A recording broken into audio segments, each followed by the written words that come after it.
नमस्कार, प्रणाम, good morning. Thank you so much for joining us this morning. मैं हूं आपके साथ रचना सिंह और आप देख रहे हैं हमारा morning live show Bihar Bihar. दर्शकों, आज है गुरु पूर्णिमा और गुरु पूर्णिमा की आप सभी दर्शकों को खूब सारी बधाई और शुभकामनाएं। और इसी बीच एक पंक्ति कबीर की याद आ रही है कि गुरु गोविंद दो खड़े काके लागू पाए, गुरु गोविंद दो खड़े काके लागू पाए, बलिहारी गुरु आपने गोविंद दियो बताए, कबीरा गोविंद दियो बताए। जी हाँ, गुरु कृपा ऐसे ही आप सभी पर बनी रहे। और कहते हैं कि आदि शिव जो हैं वही जगत के गुरु हैं। और आज से ही और आज के बाद से ही श्रावण मास की शुरुआत होने वाली है। और कहते हैं कि जब पार्वती जी उनके बारे में बताती हैं तो वो कहती हैं कि वही सब के गुरु हैं और कहती हैं कि तुम त्रिभुवन गुरु वेद बखाना। जी हाँ, तो आज शिवोहम शिवोहम जरूर कहिए, शिव का नाम जरूर लीजिए। और शिव का नाम लेकर के, क्योंकि शिव दुनिया के, देश के और इस पूरे संसार के, सृष्टि के सबसे पहले गुरु माने जाते हैं, तो उन्हीं की गुरु कृपा ऐसे ही आप पर बनी रहे। और गुरु के बारे में एक और बात जरूर कहना चाहती हूँ कि गुरु वो है जो आपके जीवन में आकर के आपकी दिशा बदल देता है और आपकी दशा बदल देता है। तो गुरु का होना बहुत जरूरी है और गुरु को चरण वंदन करने का आज ये दिन है। तो करबद्ध होकर के अपने गुरु को जरूर प्रणाम कहिए, उनको नमन कहिए और साथ ही साथ ये गुरु कृपा ऐसे ही आप पर बनी रहे, हम पर ऐसे ही बनी रहे। और कार्यक्रम की जैसे कि शुरुआत आप जानते हैं कि हम हर रोज एक अच्छे से विचार के साथ करते हैं। तो आइए देखते हैं क्या है आज का सुविचार।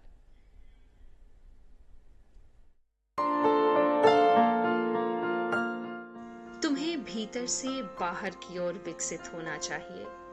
कोई तुम्हें सिखा नहीं सकता, कोई तुम्हें आध्यात्मिक नहीं बना सकता। तुम्हारी आत्मा के अलावा कोई और गुरु नहीं है।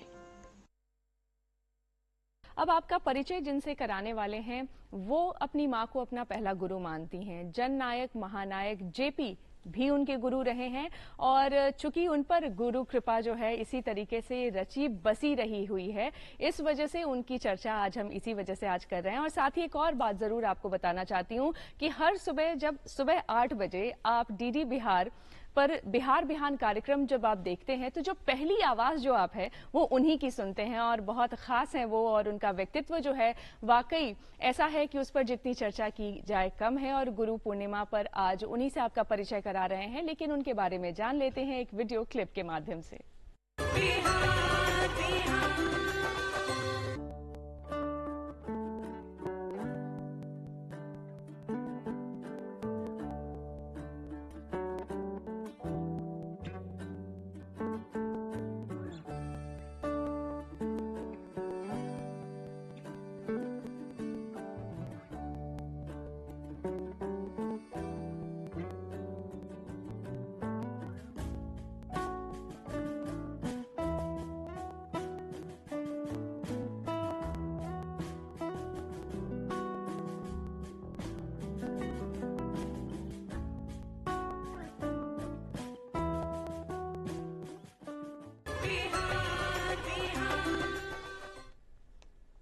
जी हाँ, तो कार्यक्रम में बिहार बिहान की जो आवाज है वो खुद आज हमारे साथ हैं। विभा सिन्हा जी की चर्चा कर रहे हैं हम। जी हाँ, रिटायर्ड असिस्टेंट सेक्रेटरी बिहार संगीत नाटक अकादमी बिहार सरकार से। मैम, आपका बहुत बहुत स्वागत है कार्यक्रम में।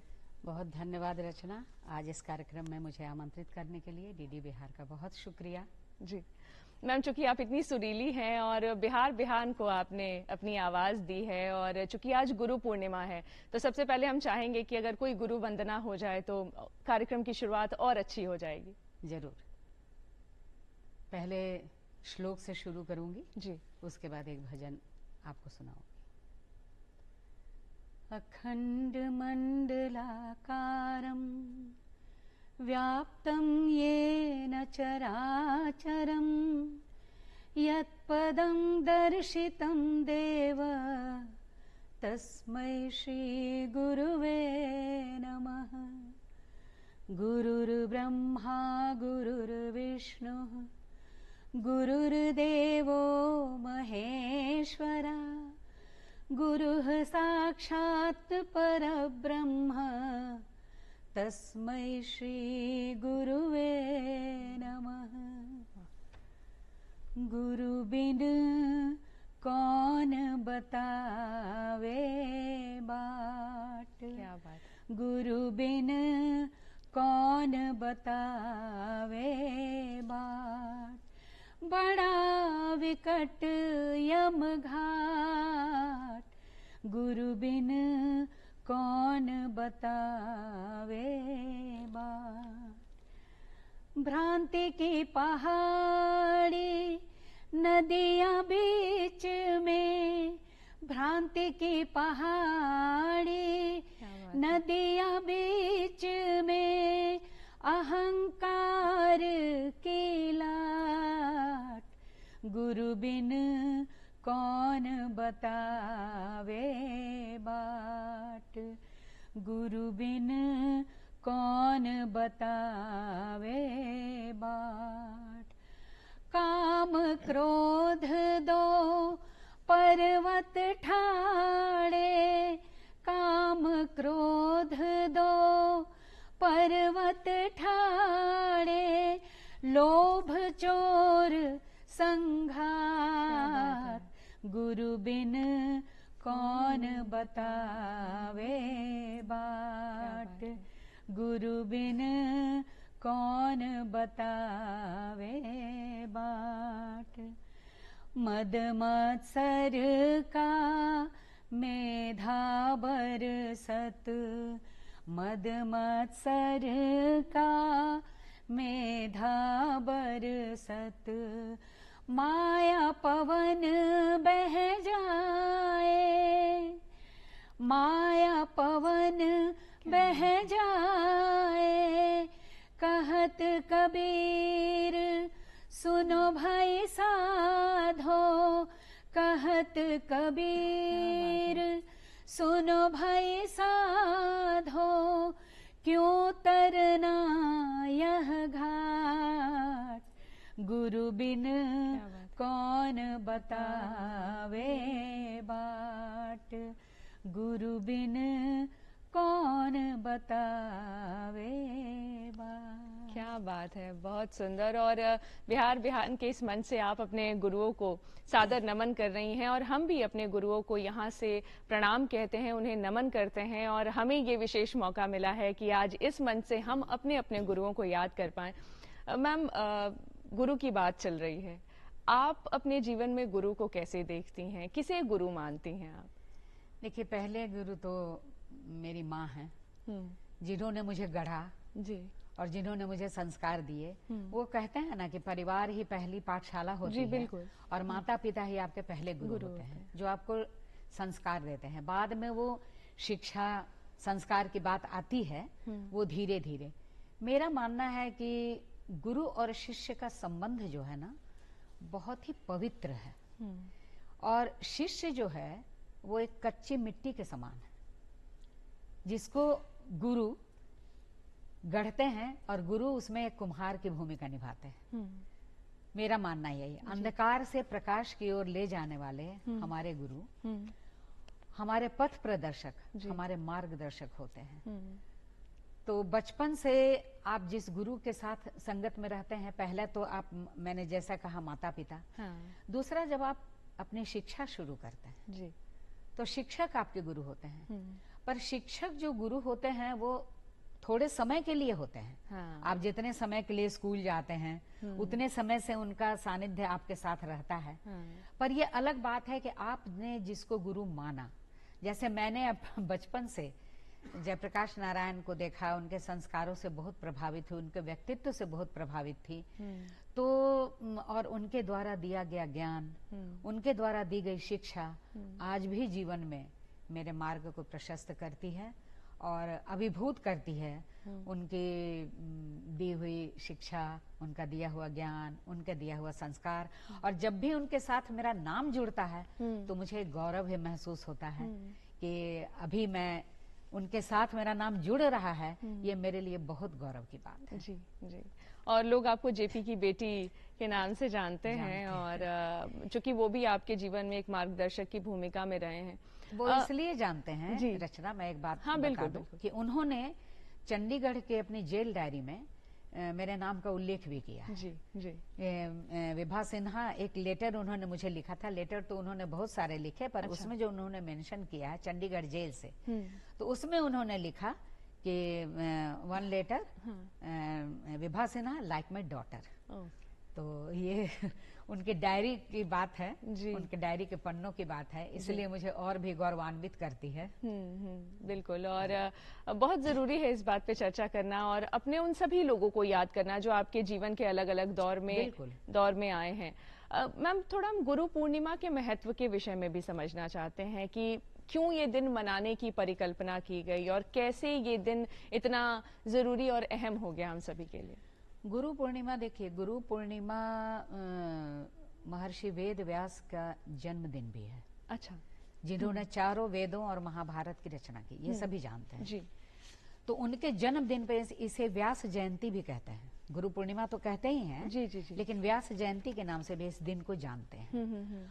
और पहले प्राचीन काल में जो गुरु हुआ करते थे जी, उनके बारे में तो इतिहास गवाह है और शास्त्र गवाह है। बिल्कुल। इसकी चर्चा थोड़ी करना चाहूंगी। बिल्कुल। कि महर्षि वेद व्यास ने महाभारत में जो शिक्षा दी, और महाभारत के भी जो गुरु हुए, द्रोणाचार्य जी, महर्षि कृपाचार्य कुल गुरु थे, और रामचरितमानस में भी वशिष्ठ गुरु वशिष्ठ और गुरु विश्वामित्र, जो राम लक्ष्मण भरत शत्रुघ्न के मार्गदर्शक बने, पथ प्रदर्शक बने, और गुरुकुल में उन्होंने शिक्षा दिलवाई। और गुरुकुल की परंपरा जो उस समय थी ना, वो एक शिक्षा की ही बात नहीं थी, वहाँ पूरे व्यक्तित्व का निर्माण और व्यक्तित्व के विकास की बात थी। वो पूरे व्यक्तित्व को एक मतलब अच्छे आचरण में ढालना, चरित्र का निर्माण करना, ये गुरुओं का काम था। और काम क्या था, आज भी वैसे गुरु हैं जो अपने अपने आश्रम में अच्छे बच्चों के साथ अपने चरित्र का निर्माण कर रहे हैं बच्चों के लिए, और वैसे बच्चों को ला करके रख रहे हैं। डिप्राइव बच्चे हैं, उनको शिक्षा दे रहे हैं, उनका भरण पोषण कर रहे हैं। वैसे भी गुरु आज के जमाने में हैं। जी, जी। तो और मैं अभी और भी गुरुओं की बात करना चाहूंगी इसमें। जैसे विवेकानंद के गुरु रामकृष्ण परमहंस थे। उन्होंने विवेकानंद को ऐसी शिक्षा दी कि उनकी शिक्षा का प्रचार प्रसार दूर दूर तक विवेकानंद ने देश विदेश में किया। कि और आदि शंकराचार्य, उन्होंने चारों मठों की स्थापना की भारत में। तो आदि शंकराचार्य के जो शिष्य हैं वो आज भी चारों मठों को चला रहे हैं, और जो उनके मुख्य होते हैं वो शंकराचार्य ही कहे जाते हैं। जी, ये भी है। तो आदि शंकराचार्य हमारे आदि गुरु हैं, और शिव तो गुरु हैं ही। शिव तो आदि गुरु प्राचीन काल से ही है, आज भी गुरु हैं। हाँ। शिव आज भी गुरु हैं। बहुत सारे लोग शिव को जो शिव की आराधना करते हैं, जैसे मैं भी शिव को बहुत मानती हूँ। कहते हैं सप्त ऋषियों को उन्होंने ही ज्ञान दिया। बिल्कुल, सप्त ऋषियों को उन्होंने ज्ञान दिया। और दूसरा है कि महाभारत जैसे चारों वेदों की जो रचना की महर्षि वेदव्यास ने, उसमें ईश्वर ने जो अपना ज्ञान दिया सभी ऋषियों को, उस ऋषियों को उन ऋषियों को जो ज्ञान प्राप्त हुआ, उससे इन्होंने चारों वेदों की रचना की, महर्षि वेदव्यास ने। और आपको आगे भी एक गुरु की चर्चा जरूर करना चाहूंगी जो भारत में वैसे गुरु चाणक्य, जिन्होंने चंद्रगुप्त मौर्य को की क्षमता पहचानी, उसकी कुशलता पहचानी, और उनको पूरी तरह से उसका व्यक्तित्व और पूरा निर्माण किया, और पूरी शिक्षा दे करके मगध का सम्राट बनाया। तो ये तो अद्भुत और ये बात है कि ये चाणक्य जैसे गुरु का मिलना चंद्रगुप्त मौर्य के लिए बहुत बड़े सौभाग्य की बात थी। जैसे स्वामी समर्थ दास, आपके शिवाजी जो मराठा राज्य के संस्थापक हुए, उनके गुरु थे। तो ऐसे गुरुओं की चर्चा करना प्राचीन काल में, प्राचीन क्या है, आधुनिक काल में हमारे कृष्ण देख लीजिए, कृष्ण ने जो ज्ञान अर्जुन को दिया, बिल्कुल। आधुनिक युग के निर्माता कहे जाते हैं कृष्ण, तो कृष्ण का ज्ञान जो अर्जुन ने लिया, जब अर्जुन युद्ध में खड़े हुए कुरुक्षेत्र में, तो उनके हाथ से गांडीव छूटने लगा। उन्होंने सोचा कि ये यहाँ तो सारे मेरे प्रियजन हैं और परिजन हैं, और सब अपने ही हैं, और सब अपने हैं, तो कैसे उन पर मैं बाण चला सकता हूँ, कैसे उनका मैं संहार कर सकता हूँ। लेकिन उन्होंने जो गीता का ज्ञान दिया कि खड़े हैं तो वो तो सभी मृत हैं, वो कोई जीवित नहीं है, तो इस मन से इस मोह माया को तुम त्यागो और धनुष उठाओ। और इतना उनको मोटिवेट किया कि अंत में अर्जुन, ये सभी जानते हैं कि संहार किया और महाभारत में पांडव विजयी हुए। जी। तो गुरु की बहुत बड़ी भूमिका है जीवन में, और अच्छे गुरु का मिलना भी, और सच्चे गुरु का मिलना। बिल्कुल। अच्छे और सच्चे गुरु जिनको मिलते हैं, हाँ। वो परम सौभाग्यशाली होते हैं, जिनको अच्छे और सच्चे गुरु मिल जाए। उनका उद्धार होना तय है और सफलता मिलनी बिल्कुल, उनका उद्धार, उनके व्यक्तित्व का निर्माण सभी होना तय है, बहुत जरूरी है। गुरु परशुराम को देख लीजिए। बिल्कुल। गुरु परशुराम भीष्म पितामह के गुरु थे। जी। तो उन्होंने शस्त्र की शिक्षा दी, और वही मैं कह रही थी कि एक शिक्षा सिर्फ किताबी ज्ञान ही नहीं था, अस्त्र शस्त्र की शिक्षा, उनके व्यक्तित्व का निर्माण, आश्रम में रहन सहन की शिक्षा। जी, बिल्कुल। कि तुम्हें, आपको किस तरह रहना है, किस परिवेश में बढ़ना है, किस परिवेश में पलना है, वो सारे व्यक्तित्व का निर्माण गुरु करते थे पहले। जी। जैसा कि मैम आप बता रही हैं और हम समझ भी पा रहे हैं और कहते भी हैं कि भारत गुरुओं का देश है। बिल्कुल। और हम हमेशा गुरु ही रहे हैं, और उस गुरु परंपरा में हम विश्व गुरु रहे हैं जी। और गुरु परंपरा के हिस्सेदारी में हम सबसे ऊपर रहे हैं। बिल्कुल। आज के संदर्भ में अगर मैं बात करूं तो आप गुरु और शिष्य की इस परंपरा को कैसे देखती हैं, क्या विचार है? क्योंकि अब चीजें बहुत बदल गई हैं, 21वीं सदी है, 2025 में आज आप और हम हैं, और चीजें बहुत बदल गई हैं। और जिस तरीके से कॉर्पोरेट आया, जिस तरीके से स्कूल भी बदल गए, अब वो आश्रम से अब हम वो एक फैंसी स्कूल में चले आए हैं, कॉलेजेस बदल गए, पढ़ाई की सारी परिपाटी बदल गई। तो आज के संदर्भ में आपके क्या विचार हैं इस तरफ? देखिए रचना, आज के संदर्भ में संगीत के क्षेत्र में तो मेरे विचार अभी भी वही हैं जो पहले थे। अच्छा। क्योंकि गुरु शिष्य परंपरा जो है ना, वहां जिस तरीके से फॉलो की जाती है वो आज भी जीवित है। हाँ। वो पहले भी जीवित थी और आज भी जीवित है। गुरु शिष्य परंपरा में ये है कि हाँ, ये एक ऐसी शिक्षा है जो लंबी शिक्षा होती है। ऐसे शिक्षक भी पढ़ाई की जो बातें हम करते हैं, लेकिन पहले में और अब में ये अंतर हो गया है कि पहले जो है ना, गुरु के प्रति जो शिष्य का समर्पण था, पूरी तरह से समर्पित थे शिष्य गुरु के प्रति। और अब जो है वो थोड़ी सी, मुझे लगता है जैसा कि एक फॉर्मेलिटी हो गई है कि हाँ चलिए अब हाँ सीखने जाना है तो चलिए अब 1 घंटे का क्लास हुआ तो वो करने जाना है। पहले गुरुकुल में ऐसा नहीं था कि कोई हम घंटे भर का क्लास करते। आज भी देखिए मुंबई में हरिप्रसाद चौरसिया और शिव कुमार शर्मा का जो गुरुकुल है संगीत का, वो अभी भी वैसे ही पुरातन काल का वो है जो शिक्षा दे रहे हैं शिष्यों को, जो पूरी तरह से समर्पित हैं अपने गुरु के प्रति और शिक्षित हो रहे हैं। तो संगीत का क्षेत्र जो है ना, आज भी विकसित है। गुरु शिष्य परंपरा के संबंध में मैं कहूंगी कि आज भी वो उसकी परंपरा और परिपाटी भारत ने बचा के रखी हुई है। तो मैम, जैसा अभी आप चर्चा अभी थोड़ी देर पहले कर भी रही थी कि सच्चे गुरु की तलाश में हम सब होते हैं, और हमारी यही कोशिश होती है कि जब जिस दिन शायद वो मिल जाएंगे तो जिंदगी बदल जाएगी हमारी। सच्चे गुरु कैसे खोजें? और जब आज के समय में हम इतना एक्सपोज्ड हैं इंटरनेट से, वेब से, चीजें बहुत बदल गई हैं, किताबों से काफी दूर हो चुके हैं अब हम, ऐसे में हम समझना चाहते हैं कि सच्चे गुरु कहाँ मिलेंगे, कैसे मिलेंगे? देखिए, सच्चे गुरु की जो परिकल्पना है ना, वो सबसे मैं ये कहूंगी कि सच्चा गुरु तो आपकी आत्मा है और अनुभव है। जो आप अनुभव करते हैं जीवन में और अनुभव से जो सीखते हैं, और आत्मा जो आपकी उसको आत्मसात करते हैं जिस शिक्षा को आप, वो ही हमारा सच्चा गुरु है। लेकिन फिर भी बहुत सारे ऐसे गुरु हैं जिनके प्रति आप समर्पित हो सकते हैं। जैसे कि मैं गुरु के व्यक्तिगत नाम तो नहीं लेना चाहूंगी, लेकिन मैं भी बहुत प्रभावित हूँ। बनारस में एक आश्रम है जी। तो जो पड़ाव पर है, वो बचपन से मैं वहाँ जाती रही और उसके एक इससे प्रभावित रही कि बहुत कुष्ठ रोगियों की सेवा वहाँ होती थी। अच्छा। तो ये बहुत रेयर बात थी, बिना तिलक दहेज की शादी। तो ये मेरे बचपन को बहुत प्रभावित किया। तो वो अवधूत भगवान राम का जो आश्रम है वो, ऐसे तो बहुत सारे गुरु हैं, गुरु श्री श्री रविशंकर हैं जो आज के भारत में जो अपने प्रचार प्रसार कर रहे हैं। तो जैसे आपने जिसको गुरु मान लिया और उसमें एक औघड़ पंथी वो आते हैं वहां से, तो है एक सामने घाट में आश्रम, मैं वहां अक्सर जाती हूँ। तो आज गुरु पूर्णिमा है, वहाँ कार्यक्रम चल रहा होगा, लेकिन मैं वहाँ उपस्थित नहीं हूँ। पर कोई बात नहीं, मैं यहीं से उनको याद कर रही हूँ, प्रणाम कर रही हूँ।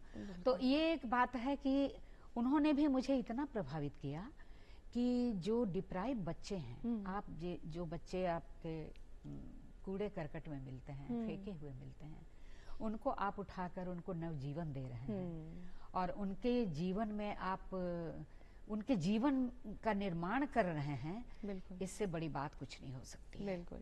और चूंकि मैम गुरु पूर्णिमा है आज और आप भी जुड़ी रही हैं, संगीत से जुड़ी रही हैं, साहित्य से जुड़ी रही हैं, थोड़ा हम आपके विषय में भी अब जानना चाहते हैं कि आप थोड़ा अपने शैक्षणिक और साहित्यिक सफर के विषय में हमें जरूर बताइए। देखिए, मेरा शैक्षणिक सफर तो महिला चरखा समिति में जब 10 मैट्रिक का एग्जाम दिए तो उस समय में महिला चरखा समिति में ही जो शिक्षा ग्रहण की है, जो आश्रम की जो शिक्षा थी, और हम अपने को खुद वहां ला के खड़े करते हैं कि जयप्रकाश नारायण और उनकी पत्नी के सानिध्य में रहकर जो व्यक्तित्व और चरित्र का निर्माण हुआ, उस समय भी आश्रम के वैसे ही रूटीन थे। सुबह की प्रार्थना, फिर जो है साफ सफाई, और आपका ये रूटीन बटा हुआ था, इतने समय में पढ़ाई, तो वो बिल्कुल घंटे की तरह गुरुकुल परंपरा थी वहां पर। इसीलिए वो गुरुकुल परंपरा में मैं पली बढ़ी हूँ। तो मुझे अच्छा लगता है कि उनकी चर्चा नहीं करूं तो अधूरा सा लगेगा। और उनकी चर्चा मैं इस संदर्भ में भी करना चाहूंगी अपने शैक्षणिक इसमें कि संगीत में मेरा 4th ईयर में कहूँगी, हाँ 4th ईयर या 6th ईयर ऐसा ही कुछ था, तो एग्जाम मेरा मिस हो गया था यहाँ पे म्यूजिक का। तो जयप्रकाश नारायण जानते थे, जेपी जानते थे कि मैं संगीत में कोर्स कर रही हूँ। उन्होंने मुझसे पूछा, कुछ बीमारी के कारण कुछ ऐसे ही टल गया मेरा डेट यहाँ पे पटना वाला, तो बोले कि एग्जाम तुम्हारा हो गया। हमने कहा कि नहीं, वो तो छूट गया। तो बोले क्यों? तो बोले कि ऐसा है कि मई में यहाँ होता है और वहाँ सॉरी मई में इलाहाबाद में होता है और यहाँ सितंबर में होता है, तो हम नहीं दे पाए। तो ये भी बोले कि तब तुम एक काम करो, तुम इलाहाबाद जाओ और वहाँ मैं तुमको एड्रेस देता हूँ। और जॉनसनगंज चौरास्ता पे रहती हैं वो कमल गोइंदी, तो वहाँ पे तुम जाओ और वहाँ जा करके तुम रहो और अपना और परीक्षा देकर आओ। उन्होंने मुझे भेजा। संगीत के प्रति बहुत उनकी हर रोज प्रार्थना और वो सारी चीजें, हर रोज उनका मेरा रूटीन था कि हर रोज उनको रामचरितमानस का पाठ और प्रार्थना तो सुनते ही थे वो। तो मैं गई और जाने के बाद मैंने जब वहाँ देखा तो मुझे लगा कि शायद मुझसे नहीं हो पाएगा। पर जिनके यहाँ भेजा गया था मुझे, उन्होंने कहा कि भाई तुम ये ध्यान रखो कि तुमको भेजा किसने है, तो इसलिए तुमको ये तो पूरा करके जाना है। और फिर मैं बहुत गर्व से पूरा करके आई, अच्छी डिग्री लेकर आई। बिल्कुल। तो वो बहुत मुझे भी अच्छा लगा। लेकिन उनका इसके प्रति समर्पण जो मैंने देखा, वो तो जो शायद आपसे भी ज्यादा था उस समय। अगर आपके लिए वो छूट भी सकता था, लेकिन उन्होंने उसको इतना सीरियसली लेते हुए कहा कि करना है तो करना है, बस करना है तो करना है। जी। एक और बात जानना चाहती हूँ मैम, आपके साहित्यिक सफर की शुरुआत कब से हुई? कब से आप इस लेखनी के तरफ आई? गा तो आप बहुत पहले से रही थी। देखिए, लिखती तो मैं रेडियो में जब से आई, तो युववाणी से मैं रेडियो में आई बहुत वर्षों पहले। अरे वाह। तो गाना बजाना तो मेरा चलता ही रहता था, सुगम संगीत में मैं थी ही। फिर मैं जब बिहार संगीत नाटक एकेडमी में जब पदभार संभाला, उसके बाद मेरा रेगुलर गाना बजाना छूट गया। फिर भी मैं एक गुरु थे गौड़ साहब, उनसे मैं सीखती थी। और मेरे पहले गुरु पंडित हीरालाल मिश्र थे। अच्छा। उसके बाद इलाहाबाद में मेरे गुरु थे, एक ब्लाइंड थे, श्रीकांत वैश्य। तो वो 3 गुरुओं से मैंने शिक्षा ग्रहण की, संगीत की। संगीत का सफर मेरा ऐसा रहा जी। और जब संगीत नाटक एकेडमी में आई तो मुझे ऐसा लगा कि एक सेटिस्फैक्शन भी हुआ कि ये तो मेरा क्षेत्र है। हाँ, ये मेरी जगह है, मेरी जगह है। जो मैंने देखा, मैंने जो सीखा, उसका जो यहाँ पर वो उपयोग हो सकता है, वो मेरा मुझे बहुत अच्छा लगता था। वहाँ मैंने धीरे धीरे अपने संगीत में लिखनी शुरू की। अच्छा। तो पहले तो कुछ पत्रिकाओं में लिखना शुरू किया, कुछ लोगों के बारे में लिखना शुरू किया, तो वो मैं लिखती रही। बाद में कोरोना काल में मैंने सोचा कि इन वर्षों में जब ऐसा थमा हुआ है, पूरा संसार ही थम गया था उस समय तो पूरा, क्योंकि भाई रिस्ट्रिक्शन एक हो गया था ना कि भाई इतने दिन नहीं। उस समय मेरे मन में आया कि क्यों न कुछ लिखा जाए। तो भारत सरकार से मुझे सीनियर फेलोशिप मिला। मैंने भारत सरकार में अप्लाई किया और मुझे सीनियर फेलोशिप मिला। और उस सीनियर फेलोशिप में मेरा विषय वही था, भारतीय शास्त्रीय संगीत में ठुमरी का इतिहास। वहां से मैंने लिखना शुरू किया, जो मैंने किताब लिखी। फिर जयप्रकाश नारायण के ऊपर भी, अच्छा जी, जो उनके 100 वर्ष पूरे हुए, 2012 की बात मैं कर रही हूँ। उस समय मैंने लोक दृष्टि में जयप्रकाश किताब लिखी, जो हिंदी ग्रंथ अकेडमी से प्रकाशित है। और उसके बाद ठुमरी के इतिहास में मैंने काम किया, वो अभी प्रकाशित होने वाली है। और आजादी के जो 100 साल पूरे हुए, उसमें आजादी के गीतों पे मैंने काम किया, जो 1857 से 1947 तक के बीच के गीत हैं, जिसमें चरखा गीत भी हैं, प्रभात फेरी के गीत हैं, आजादी के गीत हैं, जो भी आजादी के पुरोधा हुए, जो जिनका नाम बहुत लोग नहीं जानते हैं, कि जो गीत लिखते थे, जो उनके गीत हैं। तो उनको मैंने सोचा कि इनका संकलन करके प्रकाशित करना जरूरी है। तो 2 किताबें मेरी अभी प्रकाशित होने की स्थिति में है। और तीसरा एक संस्मरण में लिख रही हूँ। अच्छा। मेरे जितने दिनों का सानिध्य रहा जयप्रकाश नारायण के साथ, 19-20 वर्षों का, उस पर मैं एक संस्मरण लिख रही हूँ। रोज जो उनका साथ था, और रोज की जो एक दिनचर्या थी, और रोज की जो एक उसमें अध्यात्म पर भी काफी चर्चा वो करते थे। तो वो सारे विषयों को समेटते हुए मैं अभी उस पर काम कर रही हूँ। मैम, लेखन के अनुभव को अगर देखें तो उसे आप कैसे देखती हैं? क्योंकि एक तरफ तो आप संगीत संगीत में जो गीत है उनका आप संकलन कर रही हैं, एक वो भी एक काम आपने रखा है। एक दूसरा काम आपके पास ये है कि अभी आप जयप्रकाश नारायण के साथ जो आपके संबंध हैं उसके विषय में भी आप लिख रही हैं। जब आप ये सारी चीजें लिखती हैं तो कैसे निर्णय कर पाती हैं कि क्या लिखें, क्या रखें, क्या छोड़ें? क्योंकि ये अपने आप में बड़ा चैलेंजिंग होता होगा। कि आप चूंकि एक तो आप एक तरफ पूरी जर्नी लिख रही हैं, और इधर जो कुछ छूटे भूले बिसरे हैं उनको भी समेटना है। तो ये टफ काम आप रिटायरमेंट के बाद बड़ा अच्छा कर पा रही हैं। कैसे कर पा रही हैं जरूर बताइए, क्योंकि लोग पढ़ नहीं पा रहे हैं और आप लिख पा रही हैं। ये बड़ी बात, प्रेरणा है। मुझे लगता है कि शायद उन्होंने ही मुझे प्रेरणा दी कि मैं इस पे काम करूं और इसको लिखूं।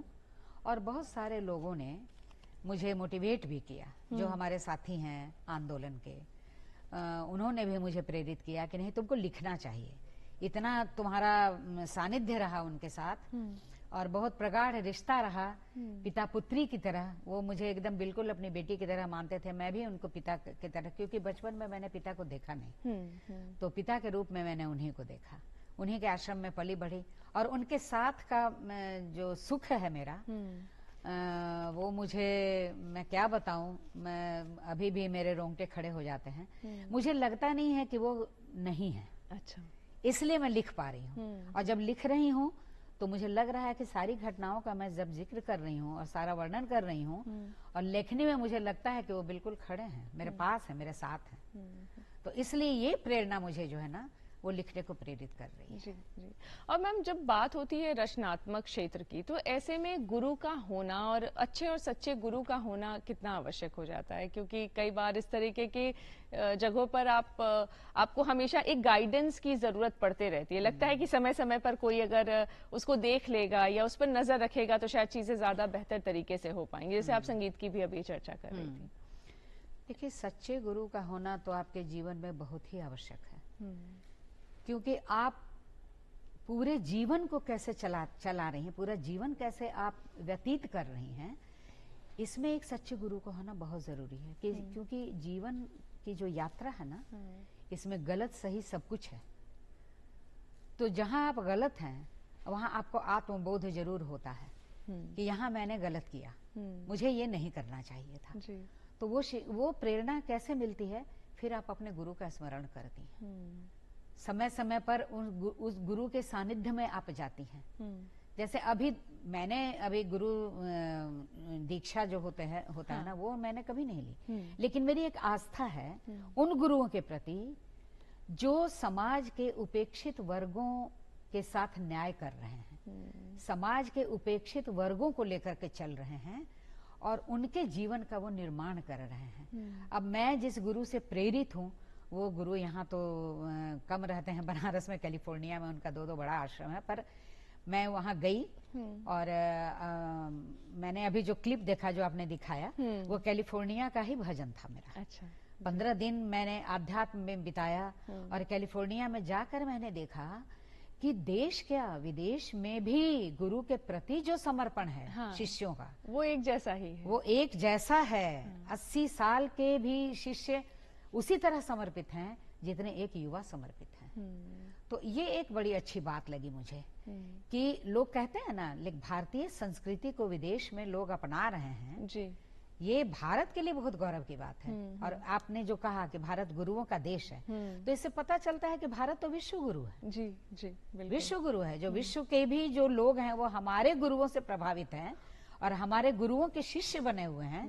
ये एक बहुत बड़ी बात है। और यहाँ भी जितने सारे आयोजन होते हैं, उन सब में विदेशों से सब लोगों का आना जाना होता है उस आश्रम में, तो ये मुझे बहुत प्रभावित करता है। जी बिल्कुल। तो इससे मैं बहुत प्रभावित हूँ। जी जी। मैम, आप गुरु पूर्णिमा पर आज हमारे कार्यक्रम में आई, हमारे दर्शकों को आपने इतनी अच्छी बातें बताई, गुरुओं के बारे में आपने इतना विशेष ज्ञान दिया इस पर, और जिस तरीके से आपने बताया कि कैसे आदिकाल से शिव हमारे गुरु हैं और आज के भी गुरुओं तक की हमने चर्चा की। कार्यक्रम में आने के लिए और हमारे साथ बने रहने के लिए आपका बहुत बहुत धन्यवाद। बहुत बहुत आभार रचना जी, और डीडी बिहार का भी बहुत बहुत आभार जिन्होंने इस कार्यक्रम मुझे आज आमंत्रित किया। तो दर्शकों, आज के लिए बस इतना ही। गुरु कृपा ऐसे ही आप सभी पर इसी तरीके से बने रहे, कार्यक्रम में आप हमारे साथ बने रहे, इसके लिए आपका बहुत बहुत धन्यवाद। और अगली सुबह 8 बजे आप हमारा फिर से इंतजार कीजिएगा। आप देखते रहिए डीडी बिहार। नमस्कार।